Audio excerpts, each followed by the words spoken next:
is one of the questions that constantly comes up, whether you're new to investing or have some experience but just want to do more and have limited access. Well, let me tell you, if you've done a deal or two, especially if you've got a track record of success, whether it's wholesaling, fix and flipping, being a great landlord, having all kinds of rentals, these are great things that you have in your arsenal to take your investing to a next level with the use of private money. Now, my favorite way to approach private money is, number one, take my enthusiasm and let it be known. Let the world know that I'm an investor and that I'm kicking butt. And honestly, that enthusiasm is super contagious. People want to know more. People want to be excited by what you're doing, and they want to be a part of what you're doing. So if you bring this energy to social gatherings where you're going to be with people that you're pretty sure have money, this is a great opportunity, okay?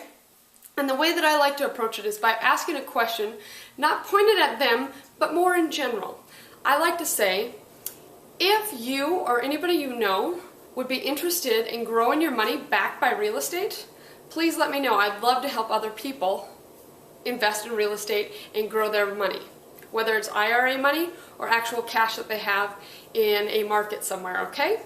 Now again, I asked the question, I gave them the opportunity that it could be them, if you, or anybody you know. Hey, do you happen to know anybody that'd be interested in growing their money backed by real estate? Okay, or maybe do you know anybody that'd be interested in getting large returns on their money backed by real estate? Again, a great opportunity for me to open that question up and get people to give me money. Now, it's funny, half the time the people that I don't think will give me money are the people that do end up giving me money, and the people that I think, okay, they have plenty of money and this would be exciting for them, they don't end up it. So I ask almost everybody in our regular conversation, if I'm at a barbecue, if I'm at a sporting event, if I'm hanging out with friends, parents of my kids, you know, like these are opportunities, all right? Now, private money lending scares people a lot. You know, they just don't understand what documents, what paper, you know, if I'm going to use somebody else's money. So here's a handful of tips I want to give you to make sure that you're comfortable and that you know what you need to do when it comes to private money lending. The first thing you need to have is a promissory note. A note that you and your investor partner, your private money partner, both sign. And in that agreement, it doesn't have to be super fancy, long worded. Usually it's a paragraph or two. And it just outlines exactly what the money is. How much money they gave you, what property it's going to, how long you're borrowing it for, and at what interest rate. Okay, so just the terms of the thing. How much money they're borrowing, which property it's going to be going into, how long they're lending you the money, and at what interest rate you're borrowing it at. Okay? This is a very simple form, but just so it's very clear as to what the terms of this agreement, just like any agreement, are. Now, a promissory note you can get from a title company, an attorney, even online if you want. I always recommend working with somebody who's used an agreement before that they're comfortable with, that you know is legal in your area. The second thing that you need, especially when you're backing it by real estate, is you need either a mortgage or a deed of trust. And what that is that's kind of like the lien that they put on your deal.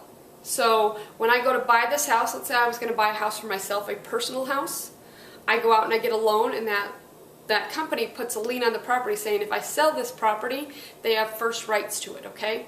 So this is what their right is to get their money back, all right? That's what secures it, that if I don't make my payments, then they can take the house back in a foreclosure, okay?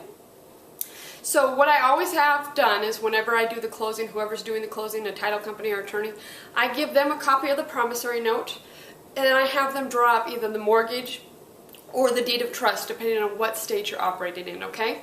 So those are the two big things that you need to actually have this happen. Now, how the notes and paperwork work, all that is kind of up to you. If they want to get monthly payments, then write into the agreement that you're going to make monthly payments. If they're happy to just get a balloon payment at the end of the term of your agreement, that's fine too. Again, whatever you work out. My big thing that I don't like is I don't like to touch people's money personally. It makes me feel like they'll feel more comfortable if they directly wire their money to the title company instead of directly to me. So I have them, once we have the notes agreed up, I get the wire instructions from the title company, and they send the money to the title company or attorney handling the closing. And then same thing is once I finish my project, I maybe do the fix and flip and I sell it to my end buyer, or I did a rental and I'm doing a cash out refinance. That money at that second closing either the sale or the refinance, that money then is wired back plus their profit to my investor. So again, I never actually touch their money. It's just a directed investment. And you can do these same things with IRA money as well. It just has to be through a self-directed IRA.